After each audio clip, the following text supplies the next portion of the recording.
Kaixo, arratsaldeon, bueno, ja azken aurreko txampa emango diogu ekitaldi honi eta, bueno, espero dugu bazkalduta gero atxeden pixka bat hartu deula. Bazkaldu dezute ondo? Bai, bueno. Esperamos, bueno, que os haya sentado bien la comida, descansar un poquito y empezamos con el último pulso. Hemos tenido hoy la oportunidad de compartir ideas, debates, argumentos, vivencias entre compañeras, porque estas jornadas egun hauetak horretarako dira, aurpegia jartzeko, elkarri ezagutzeko, y es lo que decía, para ponernos cara, conocernos y seguir avanzando en una organización más humana y más transparente.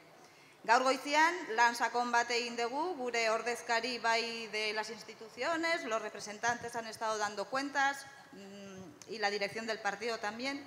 Y ahora, a la tarde, para continuar, egingo dugu eztabaida txiki bat, gaur hemen dauzkagu, tenemos para el debate, tenemos que agradecer la presencia de Sara Carreño, que es diputada al Congreso por La Rioja. Kaixo.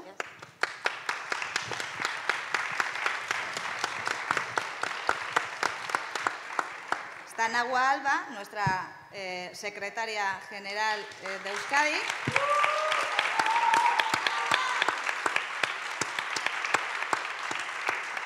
Y está Kiko, secretario general de La Rioja.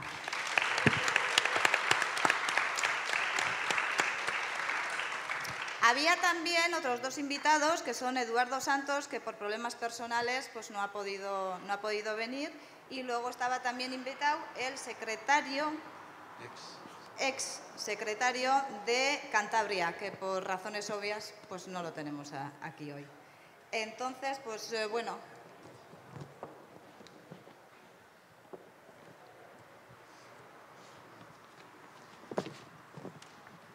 Eta eztabaidarekin hasteko, ni botako ditut galdera batzuk. La primera va a ser, ¿cómo afrontamos la legislatura que queda por delante? Y, como veis, aquí en el escenario hoy también tenemos pues la visión de las mujeres, somos mayoría, y van a empezar, por supuesto, ellas, y va a empezar Nahua. Eskerrik asko. Bueno, hasteko mila esker geratu zaretenei, bazkaria eta gero. Egun osoa hemen ematea, gainera igande izan da, bueno, esfortzu handia da eta benetan eskertzekoa da. También quería dar las gracias a Sara y a Kiko porque creo que hay que apreciar de verdad cuando hacemos el esfuerzo, que a veces nos cuesta mucho y que en realidad es una tontería porque estamos muy cerquita, pero a veces nos cuesta mucho trasladarnos hacia otros territorios, y creo que esto es muy enriquecedor y que nos ayuda a todos y a todas a pensar en común sobre cuestiones que en realidad son compartidas y que a veces no las vivimos como tal porque no nos encontramos. Así que daros las gracias también a vosotros y mandar un abrazo muy fuerte a Edu, que iba a venir y en el último momento pues ha tenido un problema y no ha podido. Le invitaremos más veces para que pueda venir. Yo, si me permite, Jaione, en esta primera intervención me voy a alargar un poquito más que en el resto porque creo que es importante.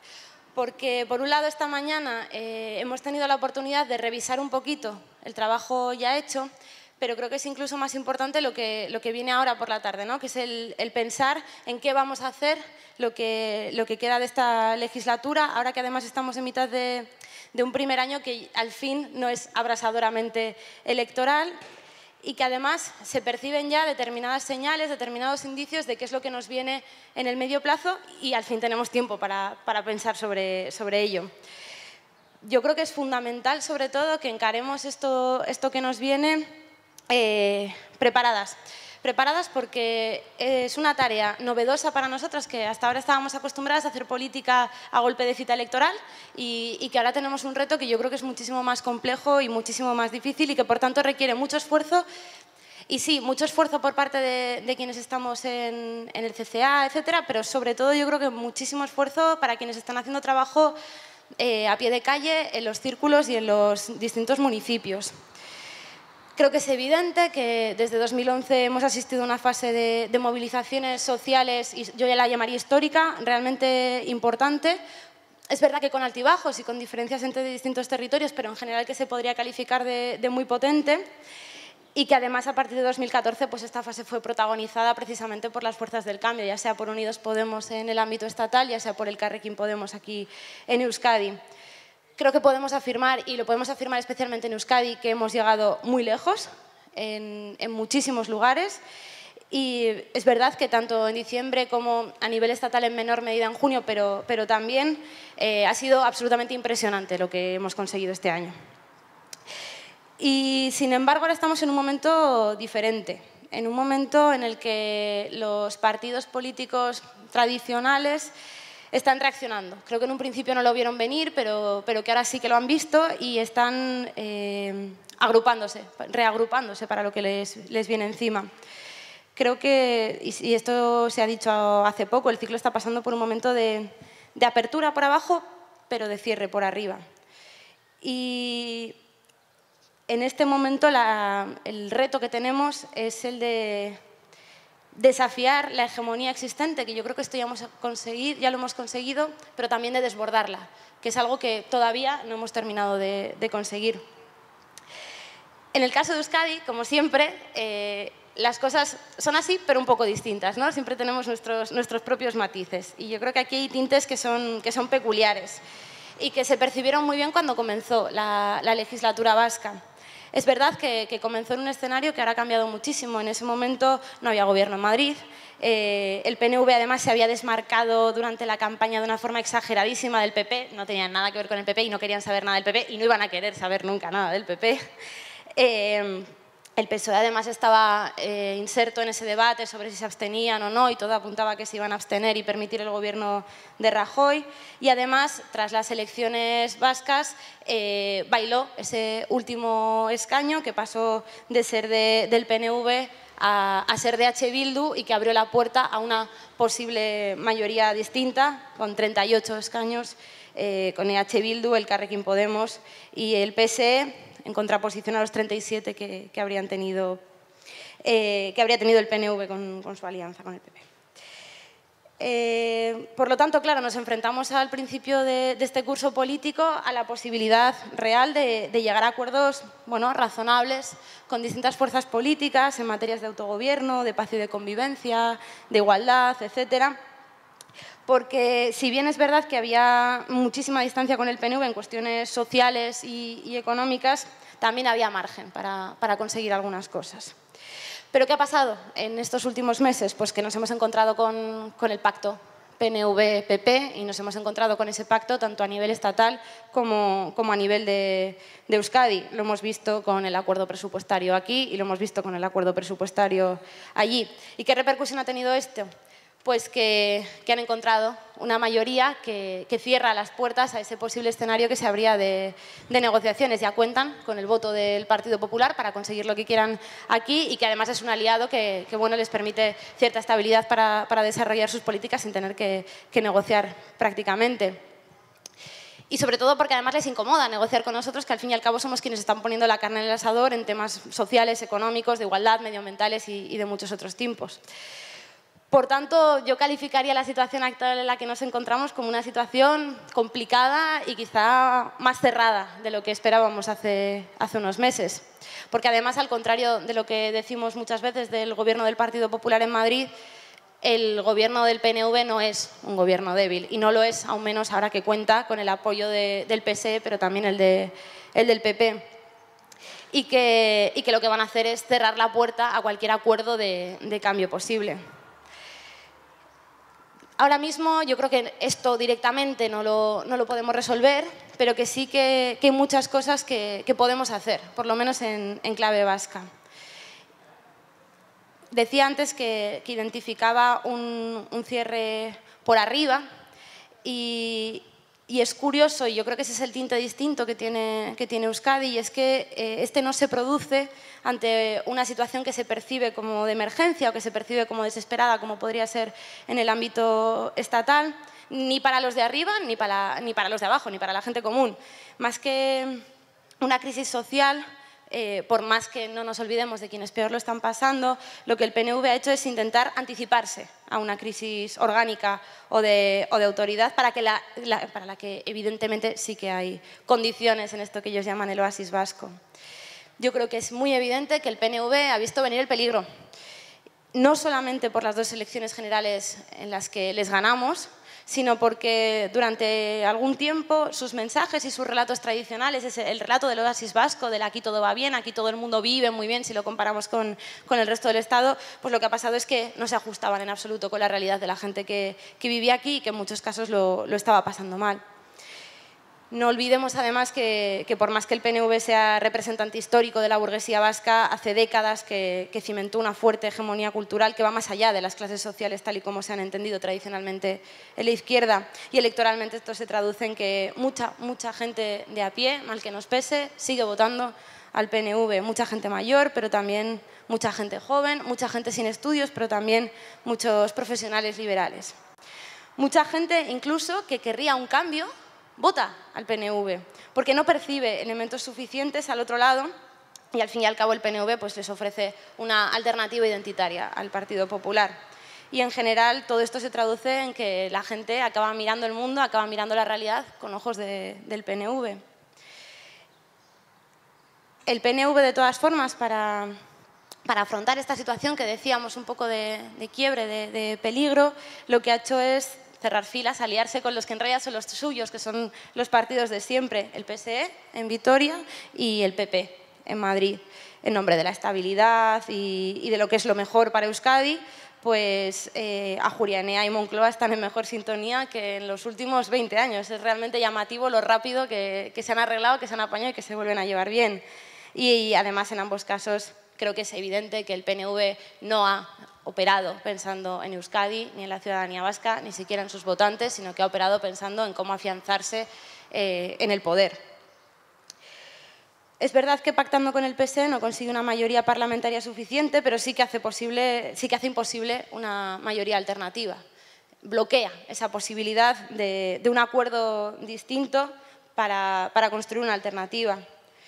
En realidad lo que ha hecho el PNV no es hacer, sino evitar que los demás podamos hacer. Es un hacer que consiste en no dejar hacer. Con el PP apoyando al PNV en Vitoria consigue también sacar adelante lo que quiera, incluso la ponencia de autogobierno la puede sacar si quieren, pero sobre todo consigue que ninguna otra cosa pueda coger fuerza suficiente. Y aquí me parece que es indispensable hablar del acuerdo sobre los criterios de la RGI. Resulta llamativo que el PNV critique el discurso del PP sobre la RGI hace un año y que de repente estemos escuchando al PNV con el mismo discurso exacto que ha tenido el PP hablando de la RGI, hablando del fraude, asegurando que con 650 euros se puede vivir perfectamente en Euskadi. Yo creo que eso demuestra que el PP cada vez tiene más poder aquí en Euskadi gracias a ese acuerdo con el PNV. Y ya voy terminando. Creo que esto se evidenció también con la moción de censura y con el alivio que sentía el PNV al poder afirmar que no había alternativa, porque en realidad lo que están haciendo con eso es expresar su deseo de que no quieren que haya una alternativa, porque eso les pondría en una situación realmente incómoda cuando ahora mismo están muy cómodos. Claro, lo que el escenario mejor para ellos es un escenario en el que no hay posibilidad de construir una alternativa y ellos pueden seguir llegando a acuerdos que luego vienen aquí y nos los venden como si fueran buenos para todos cuando en realidad son buenos solo para ellos. Como decía, vienen tiempos difíciles y complejos. Creo que no es fácil impedir que este ciclo político se cierre por arriba, pero sin duda nuestra labor ahora mismo es la de mantener esa brecha abierta. Y creo que debemos centrarnos, y con esto termino, en 3 cuestiones que son fundamentales y que además ellos no se van a atrever a abrir y a abordar. Por un lado está la cuestión de marcar un perfil de futuro. Tenemos que ser nosotros y nosotras quienes hablemos de futuro. Tenemos que ser el partido de la modernidad ecológica en Euskadi, el de la transición energética y el del futuro del empleo y la igualdad.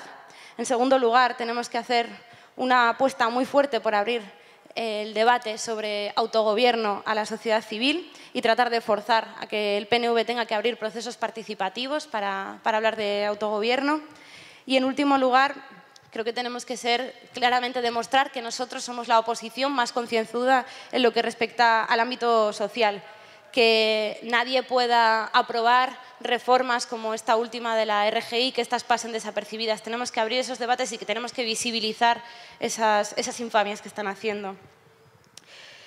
Todo esto solo lo podemos conseguir si nos esforzamos mucho y lo hacemos de forma coordinada y, sobre todo, si trabajamos desde lo más pequeño, desde los municipios, desde los barrios, detectando todas estas cuestiones que muchas veces pasan desapercibidas y que solo ve y que solo entiende quien está trabajando a pie de calle en cada municipio.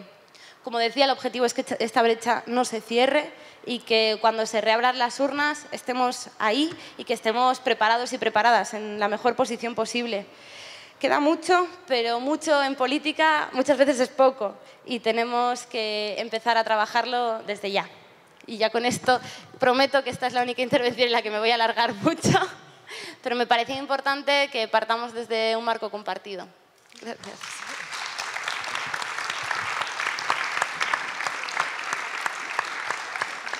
Gracias, Nahua. Pensaba que habíamos puesto los horarios al revés y esto era el meeting en vez del debate. Vale, vale. Bueno, no sé si os acordáis de la pregunta, porque la he hecho hace ya un buen rato. ¿Os acordáis de la pregunta que he hecho? Os la hago de nuevo. ¿Cómo afrontáis la legislatura que queda por delante? Venga, Sara.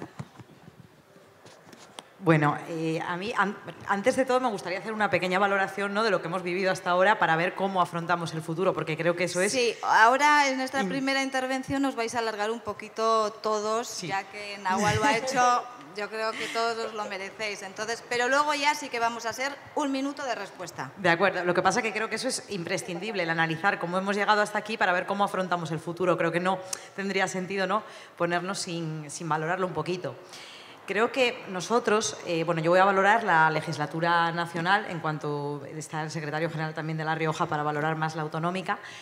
En la nacional, lo que yo he percibido es que nosotros llegamos siendo un grupo grande de diputados que por primera vez pisaban las instituciones y, por tanto, nos enfrentábamos a algo desconocido. Teníamos grandes retos por delante y teníamos mucho que aprender. Entonces, toda esta etapa, hasta ahora, ha sido una etapa sobre todo de aprendizaje. Hay que tener en cuenta que desde diciembre hasta junio las instituciones viven una paralización porque estamos en torno al debate constante de si hay gobierno, si no hay gobierno, si volvemos a elecciones, con lo cual no estamos aprendiendo aún realmente cómo funcionan. En ese momento, además, nosotros vivíamos, digamos, el día a día en clave de cantidad.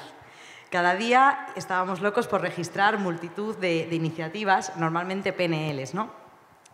Y ahora, pues a lo largo del tiempo, hemos ido avanzando, nos hemos dado cuenta de los límites que presentan este tipo de iniciativas y de aquello, digamos, que puede ser más importante o más útil para la sociedad.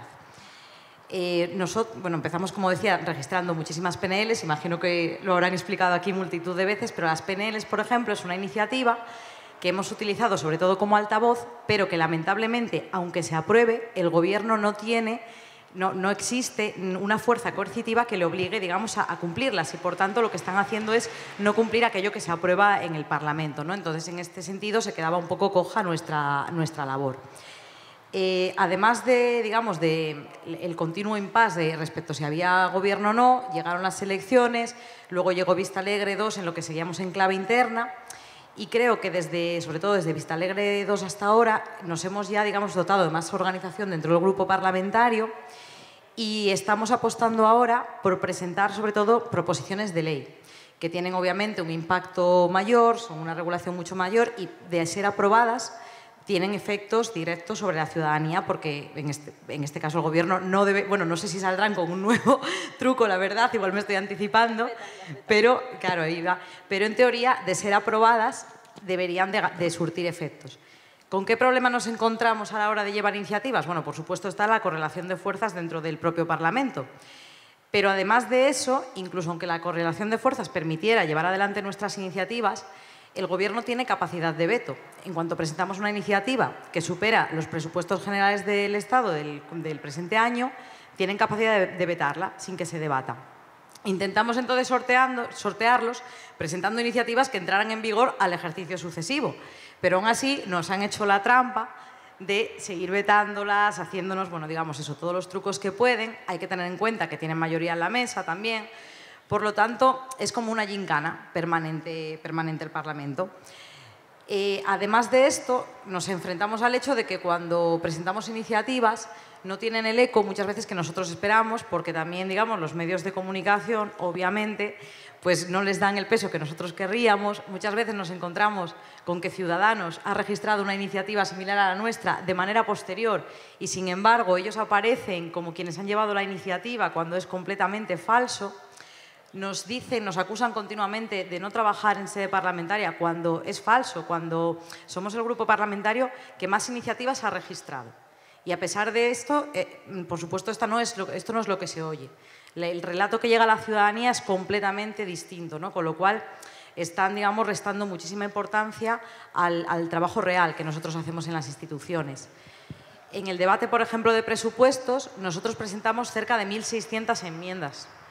De todas estas 1.600 enmiendas, que por supuesto ni tan siquiera se dieron a conocer, solamente conseguimos aprobar 3. Solamente 3 conseguimos pactar. Una, por cierto, fue de un diputado de Euskadi, de José David Carracedo, pero digamos que se quedó en muy poco, ¿no?, frente a todo aquello que nosotros intentábamos hacer, obviamente, ¿no?, que consigamos simplemente llevar adelante 3. Entonces, esta es la situación en la que nos encontramos, que, como bien decía Nahua, es sumamente compleja. Y yo creo que a partir de aquí el reto que realmente tenemos es el de visualizarnos como los líderes de la oposición. Es cierto que existen, digamos, 2 posibilidades, y una es que, digo, a nivel nacional, efectivamente consigamos llegar a acuerdos en este momento con otras fuerzas, o que esto no sea posible, caso en el cual tendríamos que apostar por visibilizarnos como líderes de la oposición para unas futuras elecciones poder ganar definitivamente las elecciones en este país. En el primero de los casos, obviamente, el balón está ahora en manos del PSOE. Creo que con lo que ocurrió en la moción de censura pone totalmente eso, el balón en su tejado. Les hemos tendido la mano, hemos dicho que estamos dispuestos a desalojar al Partido Popular si ellos presentan un candidato. Y ahora está en ver qué ocurre, ¿no?, dentro del PSOE, porque es cierto que Pedro Sánchez se presenta como el candidato del no es no, que quiere llevar adelante una política de izquierdas. Muchas de las proclamas de Podemos a lo largo de estos últimos años ahora son recogidas por el PSOE, pero al día siguiente parece que vuelven a dar un paso atrás. Está ocurriendo con el Z, ¿no? Han pasado del sí a de repente no, hoy no, al final es abstención. No acaban de decidirse, y también hay que tener en cuenta las fuerzas, digamos, dentro del PSOE que no lo van a poner fácil, porque obviamente Susana Díaz tiene muchos aliados, tiene mucho peso dentro y no está por la labor de, digamos, dar pie a ciertas políticas que serían las que nosotros podríamos apoyar. Entonces, en esta tesitura, digamos, se encuentra ahora mismo la legislatura a nivel nacional, y yo creo que tenemos, ya resumo mucho, pero que tenemos que apostar básicamente por presentar desde el Parlamento iniciativas que realmente sean importantes para la ciudadanía, iniciativas que sean estrella, ¿no?, como la lucha contra la corrupción, contra el fraude fiscal, la educación, contra la pobreza. Nosotros tenemos que llevar la iniciativa en ese tipo de propuestas. No debemos de permitir que otras fuerzas se nos adelanten. Y en este sentido creo que es muy importante identificar cuáles son aquellas propuestas que son ganadoras y trabajar en ellas. Y sobre todo trabajar en la comunicación, porque vamos a tener a todos los medios de comunicación en contra. A pesar de que consigamos registrar algo, va a ser difícil que se difunda. Con lo cual aquí es importantísima una labor, no solo, digamos, de nosotros haciendo lo posible por pues, presentar ruedas de prensa, por hacer artículos, etcétera, sino desde las bases.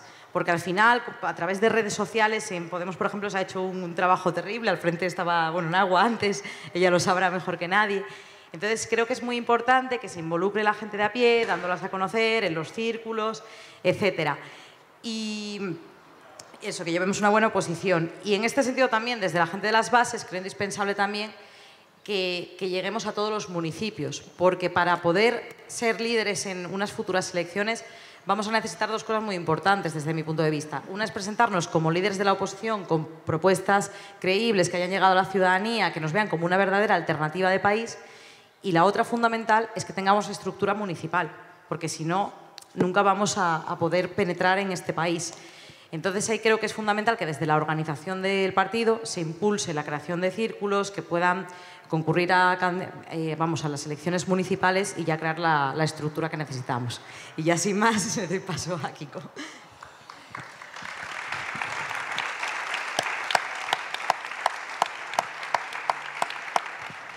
Gracias, Sara. Kiko, tuyo del turno. Bien, bueno, lo primero, muchas gracias por invitarnos. Venimos encantados desde La Rioja. Además, me parece que es importantísimo el que tengamos estas relaciones interterritoriales. Primero, porque juntos somos más, sumamos más y trabajamos mejor. Y segundo, pues porque tenemos muchas cuestiones que nos afectan a las diferentes comunidades autónomas y que tenemos que trabajar y tenemos que ponernos de acuerdo. Y además tenemos que ponernos de acuerdo en temas en los que ni siquiera los partidos tradicionales han conseguido ponerse de acuerdo entre ellos, ¿no? Se me ocurren muchos, en concreto con Euskadi y con Navarra, que no ha podido venir Eduardo, pero que son importantes, el tema del vino y de la denominación de origen. También tenemos el río Ebro, la gestión de la sanidad, los bosques, etcétera, ¿no? Creo que es muy importante que si nosotros conseguimos llegar a acuerdos que ellos no han llegado, pues es una cuestión muy importante. Segundo, bueno, yo soy secretario general, pero no tengo cargo público. Entonces, me gustaría responder a la pregunta desde un punto de vista más organizativo y lo que tiene que ver con la creación de partido y organización territorial. No obstante, con respecto a la institución, sobre todo lo que tiene que ver el Parlamento de La Rioja, sí que me gustaría incidir en algunas cosas que ya se han dicho. La primera es que estamos constantemente peleándonos con la gran coalición. En el caso de La Rioja está Podemos, Ciudadanos, PP y PSOE. O sea, los tenemos a todos enfrente. Eso es muy difícil de manejar, sobre todo porque cuando quieres aprobar algo tienes que aprobarlo con sus votos. Y claro, es una situación de negociación constante. Se puede hacer. De hecho, esta legislatura, hace poquitos meses, conseguimos aprobar en La Rioja una ley que era la primera ley en más de 22 años que se proponía, que no la había propuesto el Partido Popular, ¿no? Y se aprobó. Claro, se aprobó, era una ley de cuentas abiertas, pero descafeinada, por supuesto, porque si no, no nos lo hubieran votado, ¿no? Ese es el primer hándicap que tenemos. Y el segundo, y es muy importante, sobre todo pensando en los 2 años que nos quedan por delante, es que los parlamentos autonómicos, y en el caso de Euskadi, supongo que también las juntas, la labor que se hace es muy invisible para la población, ¿no? No sé si habéis hecho este experimento, yo lo he hecho bastante en La Rioja, preguntar a la gente, a la ciudadanía, si son capaces de decirme una sola ley que se haya aprobado en el Parlamento de La Rioja. Sorprendería, pero la mayoría de la gente no sabe qué se hace en los parlamentos.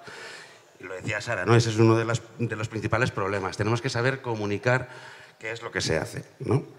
Pero bueno, como decía, me gustaría hablar más sobre lo que como partido a nivel organizativo podemos hacer de aquí a 2 años para cambiar las cosas. Porque si algo nos ha quedado claro en la poca experiencia, bueno, en el poco tiempo, pero mucha experiencia que ya tenemos en las instituciones, es que para cambiar las cosas realmente hay que ganar y hay que gobernar, porque hay muchísimos instrumentos que tiene el gobierno para parar todo lo que se aprueba en los parlamentos.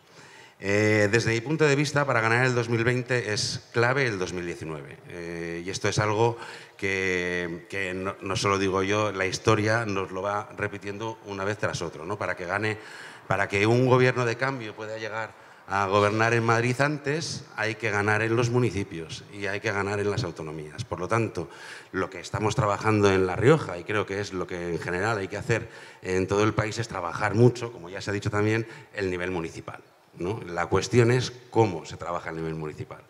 Porque claro, sería muy bonito tener concejales de Podemos por toda La Rioja o por toda Euskadi o por toda España, pero lo cierto es que los cuadros son los que son, la gente es la que es, y además creo que para poder cambiar, para poder atacar el nivel municipal no basta con Podemos. Creo que hay que desbordar el nivel municipal y eso se consigue haciendo de amalgama, consiguiendo atraer a muchos actores que no quieren implicarse en un partido político, pero que sin embargo son claves en sus pueblos, en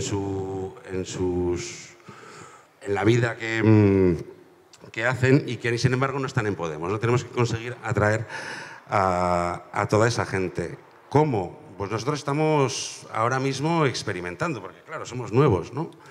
Nosotros estamos tratando de conformar candidaturas que tengan arraigo territorial, ¿no? Sobrepasando el nivel municipal y atendiendo más al nivel comarcal. Viendo que, como nos pasa en La Rioja, que hay comarcas que tienen las mismas problemáticas, ser capaces de ir a los pueblos y de esas comarcas, lo que era Podemos, ¿no? Preguntar a la gente qué es lo que quiere, qué es lo que necesita y crear ese tipo de debates donde se conformen grupos de trabajo para tratar esas cuestiones y que los liderazgos ahí salgan de forma natural, ¿no? De forma que se conformen candidaturas de cambio que, como decía, sean capaces de asaltar el poder municipal para más adelante llegar al gobierno de la nación. Vale.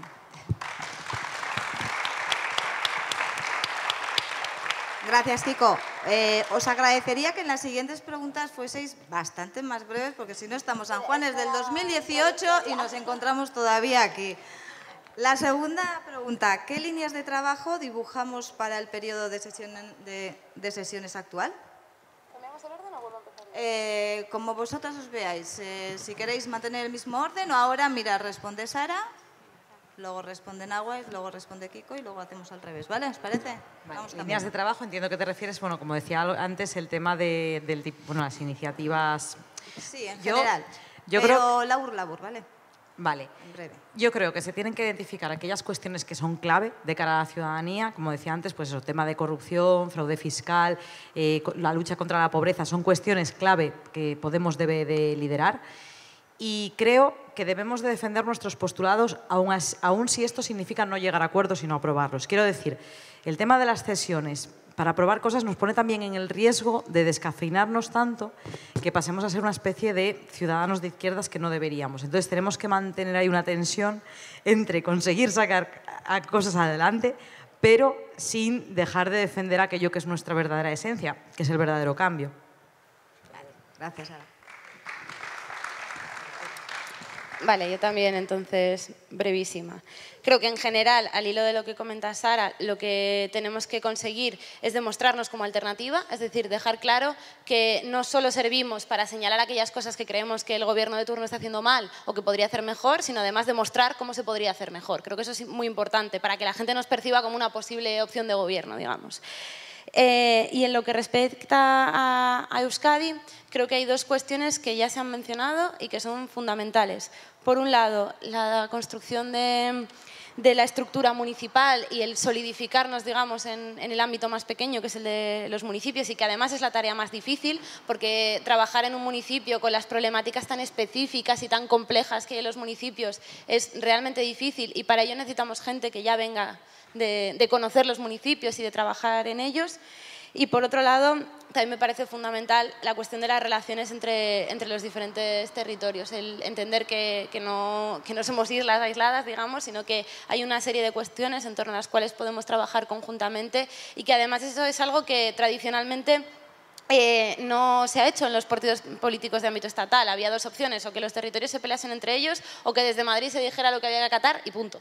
Y creo que nosotros tenemos la posibilidad de construir una organización que precisamente entienda que las diferencias pueden enriquecernos y que además podemos trabajar y remar juntos en torno a una serie de cuestiones que además desde lo que podría llamar la periferia entendemos muchísimo mejor de lo que se entiende en Madrid. Y ya la última frase. Vale. Concretamente aquí creo que tenemos un reto por delante que es muy complejo, pero que es muy interesante y en el que podemos jugar un papel fundamental, que es la ponencia de autogobierno, y conseguir ligar la cuestión del autogobierno no solo a lo territorial, sino también a lo social, a entender el autogobierno como una herramienta para la defensa de los derechos sociales. No hace falta que aplaudamos en todas las intervenciones si no queréis. Bueno, aquí voy a ir un poco a mi libro, además de secretario general, también llevo el área estatal de desarrollo rural. Creo que va a ser clave. Lo digo siempre, vosotros como no me conocéis, pues no me habéis oído, pero estoy todo el día hablando del tema rural. Creo que es una de las claves que tenemos que afrontar si queremos realmente poder cambiar las cosas. Pero como bien decía Nahua, hay que plantear alternativas. No podemos ser siempre el partido del no. ¿Sabes? El tema del pitufo gruñón ya se probó y no funcionó. Quiero decir, tenemos que tener alternativas y alternativas serias. Y en este caso hay muchas, pero creo que el tema rural, la despoblación, la reforma de la administración local, el reparto de la PAC, de la Política Agraria Común, el sector primario.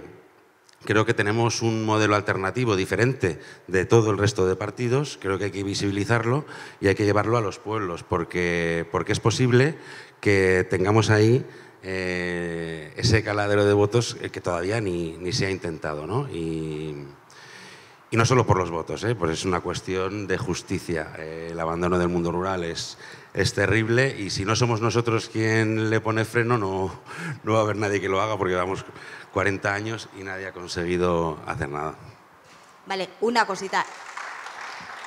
Independientemente de las preguntas, si queréis interactuar entre vosotros y os cortáis un poquito, así lo hacemos un poquito más ameno, o sea, lo podéis hacer. Pedís la palabra y yo os la doy. La siguiente pregunta, ¿hacia dónde debemos caminar? Es un poquito lo mismo, pero insistimos en lo que nos queda por delante, que son 2 años de curro, 2 años de trabajo, las municipales a la vuelta de la esquina y entonces, ¿hacia dónde vamos? Yo. Bueno, vale, venga. Yo. Yo creo que lo estábamos hablando aquí entre todas. Para subrayar alguna cuestión que me parece importante, hay que ser solvente en las instituciones, es muy importante. Una de las cuestiones que más daño nos hace electoralmente es que somos nuevos. Tenemos que demostrar que podemos gobernar y que podemos gobernar de forma seria y mejor que los demás. Y esa va a ser una de las claves que nos hagan ganar las elecciones. Y además se ve en la crítica constante que nos hacen, ¿no? Vosotros no sabéis, no tenéis ni idea, todo lo que decís no se puede hacer. Creo que una de las claves de aquí en adelante es demostrar esa solvencia y además plantear alternativas que no tienen que ser inventadas. Hay ejemplos de éxito por toda Europa que podemos adaptar, que no se adaptan aquí por cuestiones generalmente de caciquismo y de intereses monetarios. Lo que tenemos que hacer es plantear esa eficiencia y esa eficacia en nuestro trabajo institucional. Gracias.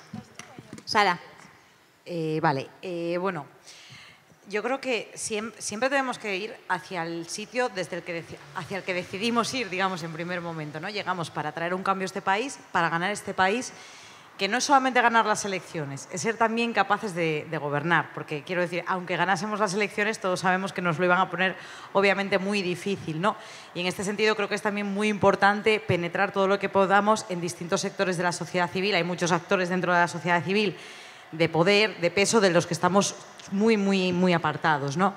Entonces, obviamente, ciertos poderes económicos van a ser siempre inalcanzables para nosotros porque tenemos posiciones opuestas, pero, por ejemplo, yo estoy dentro de la Comisión de Justicia. Justicia es una de las cuestiones claves en esta legislatura porque está dando muchísimo que hablar y existen muchos operadores jurídicos, como las asociaciones judiciales, de fiscales, etcétera, donde no hemos conseguido penetrar aún.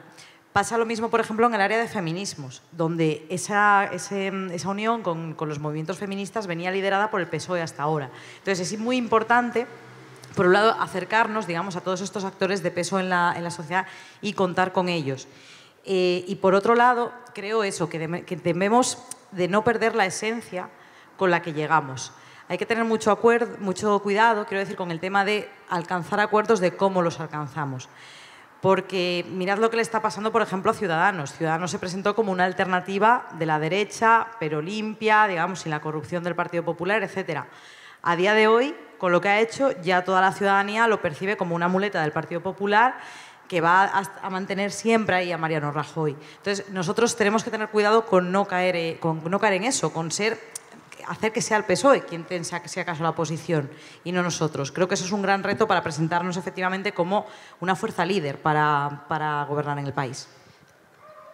Me parece, voy a tirar de esto último que apuntaba Sara, que además lo he dicho antes y que me parece fundamental, porque nos toca bailar en un equilibrio que es muy complejo, que es el de no caer ni en el purismo más absoluto de, bueno, como esto no es exactamente lo que yo reivindico, como se queda 3 pasitos por detrás de lo que yo quería, paso, no lo quiero. Pero tampoco irnos al extremo opuesto de que finalmente lo que acabemos aprobando sea una cosa completamente vacía, ¿no? Y creo que es una cosa muy difícil de bailar y que todavía nos queda mucho trabajo para conseguirlo, porque claro, esto viene atravesado por otras fuerzas políticas con las que tienes que llegar a acuerdos, porque con tus votos solo no vale para sacarlo adelante, pero que creo que es fundamental entender que muchas veces no vamos a conseguir dar todos los pasos que queremos dar, no vamos a conseguir llegar todo lo lejos que nos gustaría llegar porque todavía no gobernamos, pero que en muchos casos un par de pasos adelante pueden cambiar muchísimo cualitativamente la vida de muchas personas y creo que hacer ese esfuerzo de entenderlo y de trabajar por ello también es complejo. Y luego otra cuestión que apuntaba Sara, que también me ha parecido interesante, es la de elegir las batallas que vamos a dar, ¿no? ¿Cuáles son nuestras prioridades? Creo que hay una serie de cuestiones que, aunque nos encantaría conseguir ya, es mucho más difícil conseguirlas y además no son tan decisivas porque no son tan de urgencia. En cambio, hay otra serie de cuestiones que es que son emergencias, que es que hay gente que un día más o un día menos, sin que eso se apruebe, es vital para ella. Y creo que hay que saber elegir esas batallas concretas que ahora que somos oposición podemos dar y poner toda la carne en el asador en ese sentido. ¿Puedo añadir una cosa a lo que ha dicho Nahua? Vale. Es que en este sentido quiero darle la razón con un ejemplo concreto, ¿no? Nosotros, en la enmienda que nombré antes, una de las enmiendas que se pudo aprobar fue el tema de los bebés robados. Bueno, a lo largo de la legislatura vinieron asociaciones, ¿no?, de bebés robados que reclamaban que haya un banco público de datos de ADN para que puedan encontrar los hijos a sus padres y los padres a sus hijos, etc. Hasta ahora, bueno, no hay nada. Les ofrecían, se mostraron ellos mismos muy críticos, por ejemplo, con la postura del PSOE, que les ofrecía, si acaso, darles una subvención, pero para que fueran a un banco privado, que además era propiedad de la hermana de Cospedal, lo cual a todos les crispaba bastante. Y obviamente lo que nosotros hubiéramos querido hacer en este tema es mucho más de lo que se ha logrado. Sería una dotación muy superior a la que se ha hecho y además tendría que ir todo, digamos, desde lo público, etc. Pero esto era, digamos, inalcanzable. Y frente a esto, pues hay familias que van pasando los años y que pues, se puede morir una madre sin conocer a su hijo, ¿no? Entonces, era esencial tomar un acuerdo ahora, porque esas mejoras que se ven en la vida de esas personas son o sí o no, era renunciar a todo.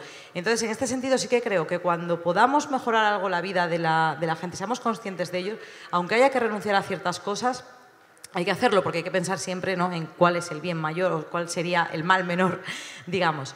Hay otras cuestiones que pueden no ser directamente tan aplicables a la vida de la gente. Me pongo en el caso pues, de una medida sobre cómo se elige, yo que sé, al fiscal general del Estado, temas que se están debatiendo ahora para frenar la corrupción. Y ahí sí que creo que es un todo o nada. Ahí sí que creo que no hay que descafeinarnos, porque siempre se han ido, digamos, descafeinando y es donde permite luego que haya pues, toda la corrupción que hay, toda la impunidad que hay, etc. Entonces sí que creo que es clave elegir cuál es la batalla en la que se puede llegar a un acuerdo y cuál es la batalla en la que hay que mantenerse, digamos, un poquito más firme. Gracias, Sara. Pico. Pico ya ha intervenido en este punto. Perdón, es que hay intervenciones tan largas que se me va la... Perdón. Entonces, para terminar ya, azkeneko galdera izango da, ¿cuáles deberían ser nuestros objetivos en las instituciones el año que viene ya inmediatamente? Es un poquito repetir lo mismo, pero ¿qué os parece a vosotros? Yo aquí sí que quiero hablar de Euskadi porque yo creo que tenemos dos cuestiones en las que podemos jugar un papel fundamental y que están abiertas ahora y puede pasar que queden en nada, pero también puede pasar que de verdad se avance muchísimo. Por un lado está la cuestión que mencionaba antes, que es la de la ponencia de autogobierno, que además, esta es una de esas cuestiones que nos ofrecen la posibilidad de dejar claro que las cosas cambian cuando entramos en una institución, que hay un punto de inflexión cuando entramos. Es una ponencia que fracasó en la legislatura anterior. ¿Y cuál es la única diferencia entre la legislatura anterior y esta? Que estamos nosotros y nosotras allí. Y en ese sentido, además, es que le podemos dar un enfoque que hasta ahora nadie, no sé si no se le ha ocurrido, si no se ha atrevido, si no ha podido dárselo, que es precisamente un poco lo que contamos en el Aberriaguna cuando lo hemos celebrado este año, pero también cuando lo celebramos el año pasado, que es imposible, o no debería, separarse el debate sobre autogobierno de la cuestión de los derechos sociales. Que tenemos la suerte de tener una herramienta como es el autogobierno, que precisamente lo que nos permite es blindar nuestros derechos sociales. ¿Por qué es importante que introduzcamos esta cuestión? Porque si no nos pasan cosas como la que nos ha pasado ahora con la negociación del cupo entre el PNV y el PP. ¿Qué hace el PP? Y el PNV negocia con el PP en un despacho cerrado sobre una cuestión que es un derecho nuestro, que no es que el PNV haya ido a Madrid y lo haya conquistado, es que ya nos correspondía y es que ya se tendría que haber negociado entre gobiernos y en vez de negociarlo entre el gobierno vasco y el gobierno estatal, se negocia entre dos partidos políticos dentro de un marco que no tiene nada que ver, que es el de presupuestos, y así el PNV sostiene al gobierno de Rajoy y encima viene aquí y se cuelga la medalla por haber hecho una conquista, ¿no? Y precisamente el enfoque que nosotros le podemos dar a esa ponencia es todo lo contrario. Es que el autogobierno es una herramienta de todos los vascos y las vascas para protegerlas, para proteger sus derechos.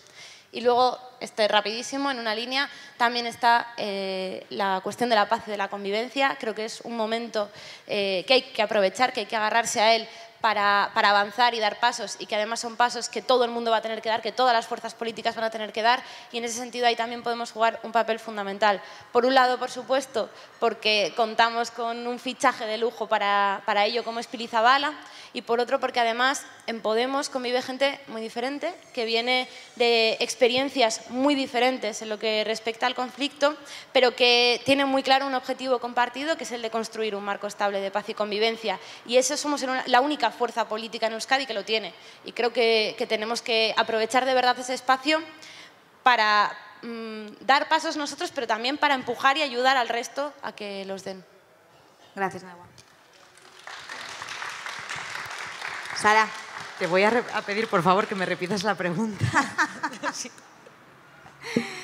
¿Cuáles deberían ser nuestros objetivos en las instituciones el año que viene? Vale, bueno, yo creo que es algo que más o menos nos llevamos repitiendo, digamos, toda la charla, pero bueno, creo que para añadir algo, ¿no?, a lo que ya se ha dicho, creo que es fundamental el tema de la elección de iniciativas y de cómo las comunicamos y de cómo las trasladamos a la sociedad. De manera que cuando llevemos una iniciativa sea conocida y pongamos al resto de los partidos en la tesitura de que de no aprobarla, de no apoyarla, esto va a tener un coste político para ellos. Por eso creo que es que la elección de las iniciativas y la comunicación es clave desde las instituciones. Y por otro lado, no olvidar la calle, porque es desde ahí también desde donde se tiene que dar la batalla de tener a la gente concienciada para que les suponga algo el no aprobar esto, que además nos va a permitir mucho más fácilmente que efectivamente se aprueben las iniciativas. Por ejemplo, ahora vuelve a llegar la de la eutanasia. Ahora el Partido Socialista tiene muy difícil volver a votar que no. Llega porque presentamos una enmienda a la totalidad a una propuesta de Ciudadanos sobre cuidados paliativos. Si esto se aprueba, esto es una iniciativa de Podemos que ha traído. Entonces ya es algo que se materializa, que ya mañana cambia la vida, digamos, de las personas. Y tenemos que seguir apostando por ello y por visualizarnos, digamos, como líderes de la oposición, por la comunicación, yo creo que por todo lo que ya hemos dicho un poquito. Gracias, Sara. Pues igual que Sara, por añadir una cuestión que ella misma comentaba, creo que tenemos, es muy importante, y en La Rioja además tenemos esa experiencia positiva, que las iniciativas que se presenten en los parlamentos vengan respaldadas por otras luchas de otra gente en la sociedad civil. A nosotros nos ha enseñado nuestra experiencia que es mucho más difícil al resto de partidos oponerse cuando tienes detrás a la gente de las mareas y a la gente de las asociaciones, que si vas tú solamente con tu círculo de Podemos. Creo que eso es clave.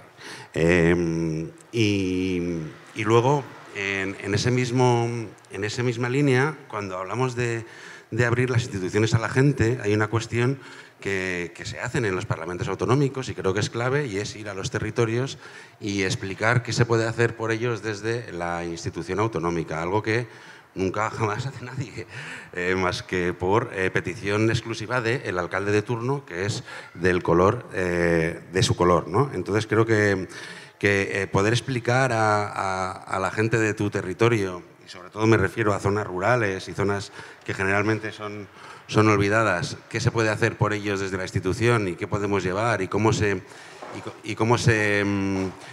posiciona el resto de partidos ante cuestiones suyas que tú llevas al Parlamento, es clave para ver que estamos ahí realmente, para que la gente vea que estamos ahí para cambiar su vida y que estamos con ellos.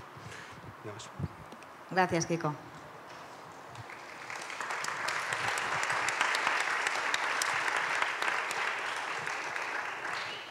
Eta orain dakazute aukera zuek galdetzeko. Nahi badu norbait galderaren bat egin, tenéis, pues, os abrimos un tiempo de preguntas para ellos. El que quiera hacer una pregunta, pues que se anime. No sé si os han dejado algunos papeles blancos para escribir unas... No, vale, ya. Pues el que quiera preguntar, que levante la mano.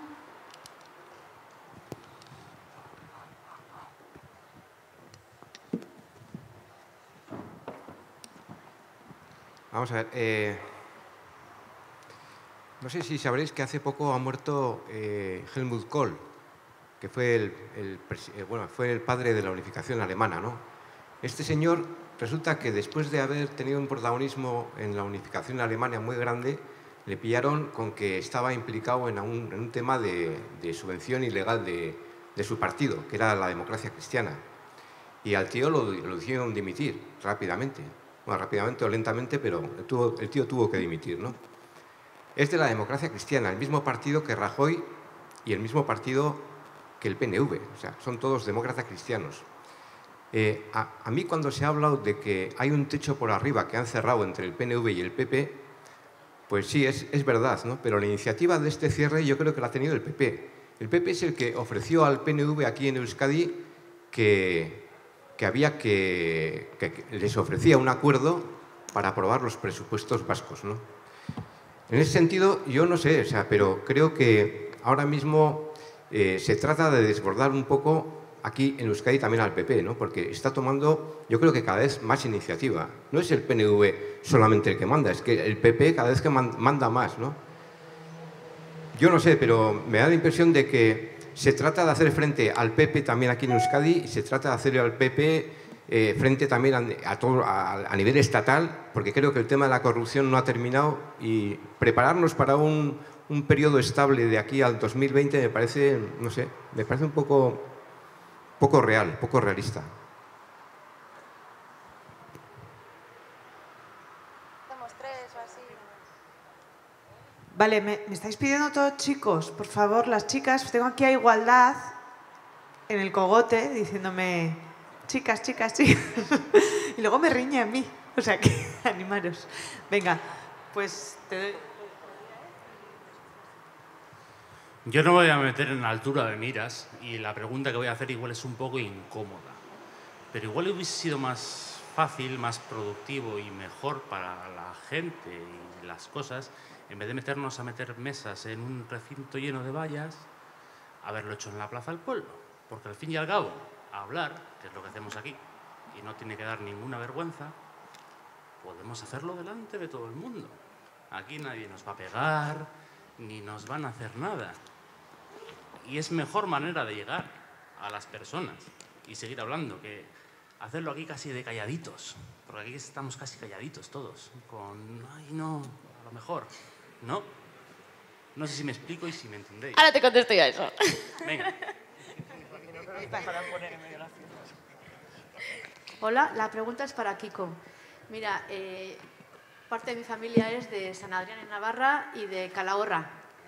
Y entonces recuerdo que un primo de mi madre, que por cierto empezó a trabajar con 7 años en el campo, pues decía, es que tengo que dejar el campo porque compramos la planta de tomate a 3 pesetas. Y la plantamos, la cuidamos, le echamos el agua y la recogemos y vendemos el kilo de tomate a 3 pesetas. Bueno, con acento y todo, ¿no? Entonces, ¿qué propuestas concretas tenéis vosotros para eso?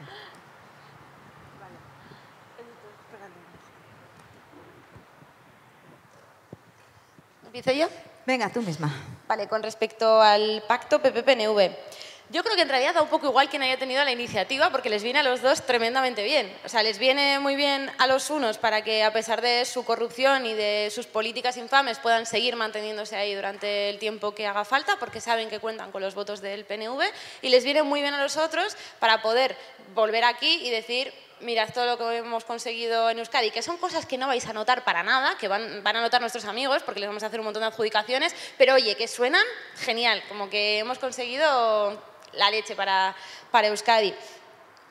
Y estoy absolutamente de acuerdo con lo que comentabas de que el PP cada vez manda más aquí. Por eso antes hablaba de los criterios de la RGI, porque creo que es algo que lo evidencia muy, muy claramente. Escuchas al PNV hablando de la RGI hace un año, lo escuchas hablando ahora y te suena a lo que decía el PP hace un año y aquello por lo que el PNV criticaba al PP. O sea, es que les han copiado el discurso que ellos mismos criticaban. Y creo que esto lo que evidencia precisamente es eso, es que el PP tiene al PNV atado y bien atado. Y esto yo creo que hay que visibilizarlo, que hay que insistir muchísimo en ello, porque, claro, el discurso que ha llevado el PNV después de aprobar los presupuestos de Rajoy es que en realidad casi que venía, que el votar a favor de, bueno, la abstención de esos presupuestos venía a ser como una conquista para el autogobierno y la soberanía vasca. Y en realidad han hecho todo lo contrario, se han atado de pies y manos. O sea, lo que han hecho ha sido venderle barata la soberanía vasca y el autogobierno a Rajoy y sus secuaces. Y yo creo que eso hay que insistir muchísimo en ello y que hay que visibilizarlo. Sobre todo porque además, tanto a nivel estatal como aquí en Euskadi, hay posibilidades de otro tipo de acuerdos, de sumar otras mayorías distintas que van a aplicar políticas distintas. Porque el discurso del PNV del no hay alternativa porque no da los números para nada más es mentira. Es mentira, o sea, no hay alternativa en parte porque ellos tampoco les hace ninguna ilusión que la haya y ellos están colaborando activamente en que no la haya, y yo creo que eso no hay que dejar de insistir nunca en ello. Con respecto a lo que comentabas, hombre, yo creo que hoy justo no es día en San Juanes para meternos en mitad de la Baskari de cuadrillas. Te lo digo porque yo he ido muchos años a esa Baskari y igual no era el mejor día hoy. Pero en cualquier caso, primero un apunte. Yo soy partidaria ahora de que cuando acabemos aquí y escuchemos el concierto nos echemos unos potes en las chosnas. Yo estuve el viernes y me lo pasé muy bien. Y por otro lado, ya en un sentido más amplio con lo que comentabas, a mí eso me parece fundamental. Creo que en todas partes, pero quizá eso es algo que se nota más en Euskadi, que siempre ha sido así, que hay un poquito más de pudor a la hora de significarse, independientemente de qué palo seas, pero que hay un poco más de pudor. O sea, por ejemplo, algo que yo creo que en el resto del Estado es más normal, como preguntarle a alguien así informalmente qué es lo que vota. Aquí eso es un poco más raro, la gente no lo hace tanto. Y creo que hay que romper con eso y que hay que echarle cara y estar, porque muchas veces hay gente que se quiere acercar a nosotros y nosotras y no nos encuentra porque no sabe dónde estamos. Claro, claro. Y además, por ejemplo, lo que planteábamos hoy, la rendición de cuentas no es solo para quien milita en Podemos y ya nos conoce a todos y se come 1000 reuniones, sino que es también para la gente que nos ha votado y que quiere saber qué estamos haciendo con su voto. Y ahí es fundamental que se sientan invitados, en eso estoy completamente de acuerdo. A mí hay una iniciativa que estamos haciendo estos últimos meses que me parece muy interesante en ese sentido y que me gusta mucho. Antes se lo comentaba a Kiko y a Miguel porque igual en La Rioja también les podía ser útil, que es la del equipo de visibilidad itinerante, que están por aquí, que han traído las parrillas y se están pegando un currazo tremendo. Y que hacen una cosa que encima es divertida y es bonita, que es irse todos los fines de semana a algún municipio, en la mayoría de los casos municipios en los que tenemos votos, pero que no tenemos círculo, no tenemos militantes, digamos. Y yo las veces que les he acompañado es una auténtica gozada la cantidad de gente que se te acerca, y además en pueblos que tú esperas que te sean incluso hostiles, y todo lo contrario, es que se te acerca la gente y te dice: jo, qué guay poderte conocer porque yo os he votado, o mira, no os voy a votar nunca, pero qué bonito esto que estáis haciendo de acercaros y contarnos cosas y escucharnos lo que os tenemos que decir. Y creo que eso es fundamental y que eso también forma parte de ese reto que tenemos ahora por delante, en el que no tenemos que estar de aquí para allá haciendo campañas, sino que podemos hacer actividades más tranquilas y más a pie de calle. Es que ricasco, Nahua. Bueno, me encanta tu pregunta. De hecho, es prácticamente de lo que trabajo casi constantemente. Lo primero que hay que decir es que no es una cuestión puramente económica. Se está dando y se lleva dando una situación en toda España en el que muchísimos agricultores se ven obligados a dejar sus tierras porque no les es rentable cultivarlas. Y esto es algo provocado, porque al final las tierras acaban en manos de muy pocas personas. Es decir, la situación que se da en la economía global, de que cada vez el dinero está en manos de menos personas, se da también en nuestros campos con las tierras, ¿no? Y esto es algo que es provocado por algunas instituciones y por algunas personas, ¿no? Siempre... Entonces, la solución es política. ¿Qué medidas se pueden implementar para que esto deje de suceder, incluso para conseguir que haya personas que vuelvan al campo y que sean capaces de vivir del trabajo de la tierra? Pues muchas. Te voy a decir unas cuantas. Por ejemplo, hay que fomentar los canales cortos de comercialización. No puede ser que sea más barato comprarte una pera de Perú que una pera de Rincón de Soto. No puede ser. Y eso se soluciona con voluntad política. Además, hay que fomentar que desde las explotaciones el valor añadido de las explotaciones agrarias, ¿no? Fomentando los cultivos ecológicos, dando facilidades a los agricultores jóvenes para que sean capaces de cultivar la tierra y que tengan un producto diferente que el que se importa de Sudamérica o de Marruecos, me da igual, ¿no? Creo que es muy importante trabajar también en la fiscalidad diferenciada, algo que se le proponía el otro día a Montoro y se descojonaba de la risa. Pero creo que la gente de los pueblos paga los mismos impuestos que en las ciudades, pero sin embargo tienen muchísimos menos servicios. No tienen transporte, internet precario, las comunicaciones, etc. Esto es una cuestión que hay que arreglar, es absolutamente injusto. De hecho, si lo pensamos bien, el aire que respiramos, la comida que comemos, el agua que bebemos, incluso la energía que consumimos viene del mundo rural. Y a cambio no se les da nada. Eso no puede ser.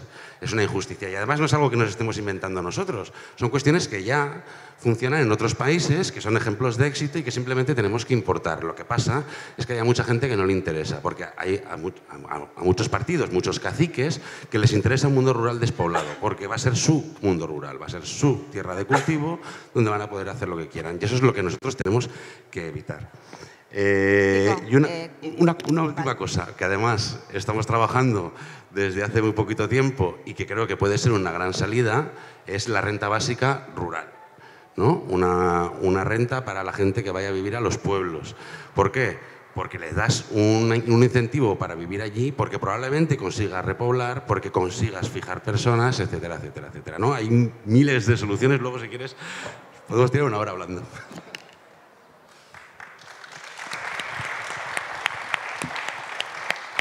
Venga, eskerrik asko. Sara, ¿algo que añadir? ¿Algún comentario? Lo que has dicho. Ya. ¿Doy un turno más de palabras? Tengo 2 pedidas. Venga, ¿alguna chiquita que se me anime? Chica, mujer... ¿Sí? ¿No? No, sí, claro, tú no. Sí, claro. Vale, tengo. Entonces, tengo 3 palabras cogidas. Cerráis vosotros y pasamos al concierto, ¿vale? Vale, pues es que ricasco, muchas gracias a todas las personas que habéis intervenido. Yo tenía una pregunta que, bueno, pues en realidad recoge un hilo que ha lanzado Nahua y que tiene que ver un poco también con lo que comentaba Sara. O sea, yo estoy de acuerdo en que no hay que descafeinar y que hay que dar la batalla por en el fondo, quién genera una nueva frontera, ¿no? Porque, o sea, quién avanza lo suficiente como para que haya un territorio nuevo en el que de repente, efectivamente, el paso es ya irreversible. Tiene que ver en algunos casos con el modelo de elección de un fiscal general del Estado, por ejemplo. Es decir, no hay vuelta atrás de un modelo, por ejemplo, más contrapesado con respecto al modelo anterior en el que está mucho más politizada la elección, por poner un ejemplo, ¿no? Hay cosas que no son reversibles.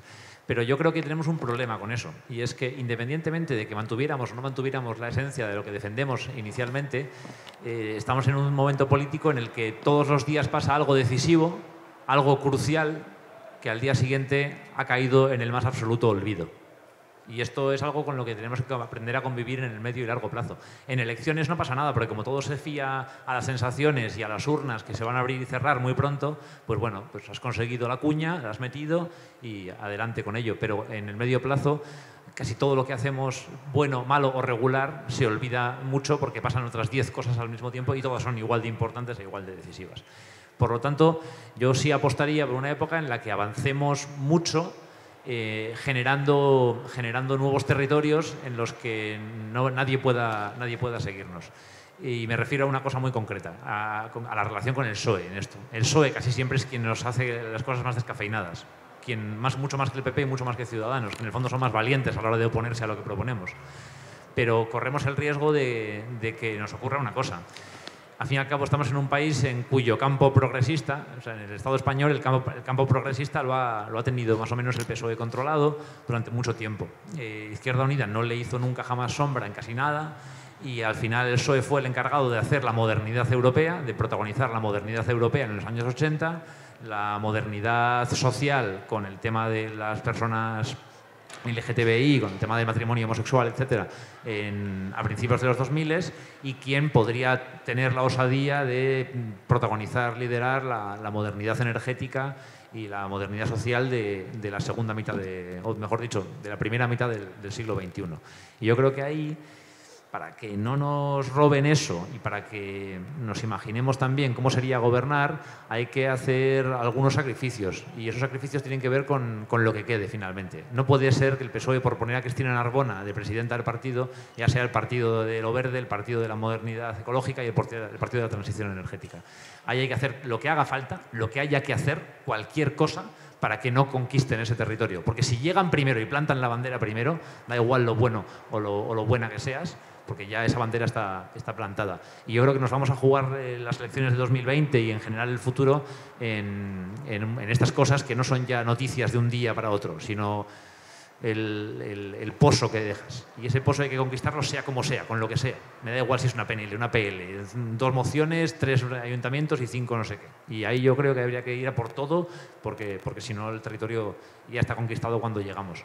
Y imaginad lo que no habríamos podido hacer nosotras y nosotros con la modernidad europea en los 80, mucho más de lo que el PSOE hizo, que no habríamos podido hacer con la modernidad social, con el tema LGTBI en los 2000 y que no podríamos hacer si le robamos al PSOE la modernidad ecológica y la transición energética y la transformación en el mundo del trabajo, que es lo que viene en el fondo y que afecta mucho a lo rural y también a lo urbano, a la gente joven, pero también a las pensiones. Y ahí yo creo que hay que ir a por todas, con todo, sea mucho, poco, descafeinado, con cafeína, cero y light, todo, absolutamente todo.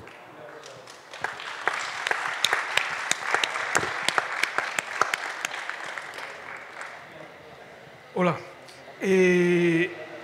La pregunta que quiero hacer, o bueno, el comentario que quiero hacer, no va tanto de política ni de política de izquierda. Yo soy claramente de izquierda, rojo de toda la vida, pero no va por ahí. Es puramente humanista. Me estoy refiriendo al tema de los refugiados. Es un tema que no tiene que ver con la derecha o con la izquierda, pero que desde la insolidaridad radical de la derecha jamás va a tener la menor solución. Entiendo que el problema de las migraciones es un problema complejo al que también deberemos responder en algún momento, pero no me estoy refiriendo a este problema. No estoy hablando de las migraciones, de los migrantes económicos, de las personas que con todo el derecho del mundo se desplazan para buscar un lugar mejor para vivir. Me estoy refiriendo a aquellos que tienen que huir de los lugares donde están por persecuciones, bien por sus definiciones de género, bien por su religión, bien por las situaciones de guerra. Y aquí quiero hacer la aclaración que en todos los lugares Los exiliados, los que piden refugio, los que buscan asilo, no tienen absolutamente nada que ver, en principio, con los migrantes económicos. Así como los migrantes económicos buscan vivir mejor, asentarse, integrarse en la medida de lo posible y traer a sus familias, el primer deseo de un exiliado forzoso es retornar a su tierra. Y tenemos dos ejemplos muy claros que hemos vivido. Uno es el de los nuestros que tuvieron que refugiarse cuando tuvieron que huir a Francia, que no pudieron volver, en gran medida de los casos tuvieron que quedarse allí. Claro, se integraron en los países, pero su deseo era la vuelta. Y el otro, el de los refugiados que acogimos de las guerras de los Balcanes, que, salvo excepciones muy minoritarias de personas que se han asentado aquí, pues porque se han casado, porque han hecho sus familias, porque han hecho así, los jóvenes que vinieron con sus padres han vuelto en la gran mayoría, porque lo que querían era volver. Entonces, antes, comentando el tema del asilo, alguien me ha hablado de la integración. Chema, Barkatu, sí. Es muy interesante, pero hay que acortar un poquito. Sí, ¿vale? Bien. Quería decir, como pregunta, si nos vamos a mover humanamente en este tema. Nada más.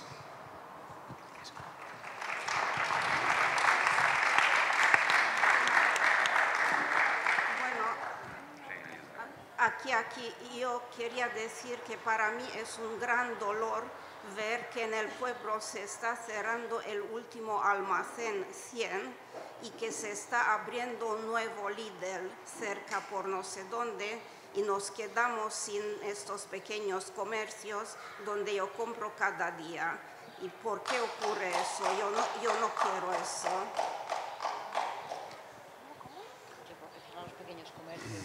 Empiezo yo. Empiezo por lo último. Tiene mucho que ver con el poder del dinero y lo que hablábamos antes de la concentración de tierras, la concentración del capital. Al final es una cuestión a la que los partidos políticos tradicionales no le quieren poner freno, porque al final los que se benefician con todo esto son sus amiguetes. Entonces, sería sencillo, como decía antes, con políticas que fomenten el comercio de cercanía, etcétera. Lo que hace falta es la voluntad política para llevarlo a cabo. Lamentablemente, como hemos hablado antes, o ganamos o esto se va a convertir en un centro comercial, ¿no? Y con respecto a los refugiados, pues bueno, yo te puedo decir lo que se está haciendo desde Europa, ¿no? Miguel Urbán, el grupo europarlamentario de Podemos. Digo Miguel Urbán porque es el que se encarga de ellos, pero bueno, trabajan ahí todos, ¿no? Han dado muchísima caña con esto, tienes toda la razón. La gente refugiada lo que quiere es volver a su casa y eso es una cuestión que hay que explicar muy bien, porque la mayoría de la gente se piensa que vamos a repoblar España con gente de Siria, Irak, etcétera, ¿no? Cuando realmente lo que tenemos que hacer es acogerles para que luego puedan volver. Sí, ahí hay que hacer muchísima pedagogía. Me parece súper interesante. Vale. Sí, Nahua, tú misma. Ser breves, ¿vale? Por favor. Vale. Bueno, primero respondiendo, ¿no?, a lo que ha dicho Edu. A ver, yo creo que es una cuestión estratégica, ¿no? Es fundamental, ¿no?, de cómo vamos a afrontar este reto que tenemos por delante entre llegar a acuerdos o no. Creo que lo que has dicho del pozo es fundamental. La cuestión es qué es lo que hace a la gente tener ese pozo, ¿no? Cómo, al final de pasados 2 años, ¿qué les ha generado la idea global que tienen de lo que hemos hecho? Yo creo que eso que hacemos cada día, si bien se olvida la cosa concreta, sí que deja algo en el imaginario colectivo, la suma de las pequeñas cosas de cada día. Y luego hay cuestiones que resultan clave, que a veces no las hemos sabido ver, hemos valorado. Bueno, podría decir ejemplos, pero creo que hay momentos que se nos han luego, digamos, sacado una y otra vez y que hay que valorar muchísimo la importancia, aunque a priori no sepamos de cada uno, pero intentar, digamos, siempre ser contundentes respecto a, o sea, transmitir aquello que nosotros buscamos transmitir. Creo que hay que ser, antes he dicho, pasar a lo mejor de la cantidad a la calidad, pero creo que la rapidez es fundamental también. ¿Quién lleva la iniciativa? Porque al final no es lo mismo que nosotros apoyemos una iniciativa de otro partido que nosotros hayamos sido los primeros que ponemos eso en cuestión en el Parlamento, en la calle, en donde sea. Y, por ejemplo, voy a decir una en la que creo que fallamos. La ley Mordaza, la propuesta de derogar la ley Mordaza la llevó el PSOE y esa era una batalla que teníamos que haber dado nosotros y que además era súper previsible porque la llevaron en el aniversario de la aprobación, entonces era como blanco y en botella, ¿no? Entonces, hay cuestiones que sí que creo que debemos de eso, de identificar y de llegar a acuerdos, por supuesto, pero de hacer un perfecto, digamos, equilibrio entre los dos y que al final de la legislatura la gente tenga en su conciencia que Podemos ha dado la batalla por cuestiones fundamentales, que Podemos, digamos eso, ha mantenido unos postulados y que también ha sabido llegar a acuerdos. Pero para transmitir todo eso hay que jugar muy bien esa doble vía. Y por otro lado... Sara, rapidito. Ya por cierro, favor. simplemente quería hacer solamente una cuestión. El tema de los refugiados creo que es algo lo que deberíamos de hacer mucho más, que esto hay que comentarlo allá, que creo que deberíamos de estar cada día quizá por ello, por la gravedad de lo que representa. Y ya solamente una frase para la mujer que ha dicho lo del tema de los pequeños comercios. Creo que aquí también hay que hacernos, digamos, una autocrítica a todos y que tenemos desde la sociedad, sobre todo, que cambiar ciertas cosas, porque muchas veces tenemos más poder en el bolsillo que en el voto. Y si nosotros no valoramos las peras de rincón ni el pequeño comercio, creo que en eso, por ejemplo, sí que es una cuestión fundamental que los círculos podrían también, digamos, impulsar que valoremos eso. Gracias, Sara. Vale, pues también rapidísimo. Con respecto a lo que comentabas, Edu, yo creo que la clave resumidísima es detectar cuáles son esas cuestiones importantes que hay que poner sobre la mesa y no tener ningún miedo a llevar la iniciativa y a sentarse y conseguir negociar las cosas para que salgan. Con respecto a los refugiados, bueno, yo en ese sentido estoy muy orgullosa de la gente de Podemos Euskadi porque creo que están haciendo un pedazo de trabajo, no solo especialmente Tini Saraguanche desde el Parlamento Vasco, sino toda esa gente que está participando en Ongi Etorri y en distintos colectivos que están precisamente trabajando ese tema. Creo que cuando las marchas a Guernica fue espectacular el nivel de participación de nuestra gente y que eso es motivo de orgullo, porque además es que lo que se está haciendo es absolutamente infame. O sea, que se comprometa la UE a acoger a 106.000 personas, que al fin y al cabo es un número bastante ridículo y que en absoluto acaba con el problema. 1.000 de ellas que venían a Euskadi.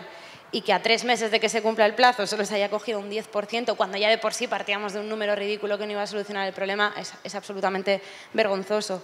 Yo creo, rapidísimo para cerrar, que hay 3 cuestiones fundamentales. Por un lado, tener un posicionamiento claro en contra de las guerras, porque precisamente es lo que comentabas, esa gente no se quiere ir de su país, pero la están obligando porque hay una guerra. Pero eso también pasa con la gente que huye de su país por motivos económicos. Mucha de ella también está siendo expulsada de su país y también le gustaría volver, pero con condiciones económicas como para poder sobrevivir en él. El segundo, reivindicar que hay que acoger ya, que no podemos seguir esperando porque la gente quiere acoger. Y el tercero, la cuestión del blindaje de los derechos humanos, entender que son personas con derechos igual que tú, igual que yo. Y ahí creo que es peligrosa la distinción entre refugiados que vienen de una guerra y personas migrantes por motivos económicos. No, hay que distinguir, son personas con derechos igual que todas y hay que luchar por los derechos de todas ellas, porque si no se acaba generando un discurso que en mi opinión es muy peligroso, que es el de los migrantes de primera y los migrantes de segunda, ¿no? Es como que si sales de una guerra tienes más caché.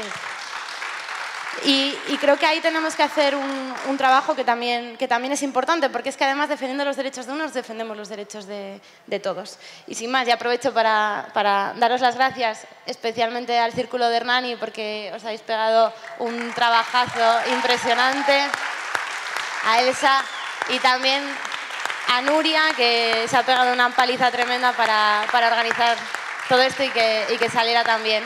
Y a todas las que habéis venido, eskerrik asko. Eskerrik asko zuei, etortzeagatik, eta orain ja bukatu dugu debatearekin eta jarraituko dugu musikarekin. Azkenean bakarrik bi urrun abestuko du? Bale, PJ eta Sara Graham izango dira orain joko dutenak. Venga, eskerrik asko etortzeagatik. Agur.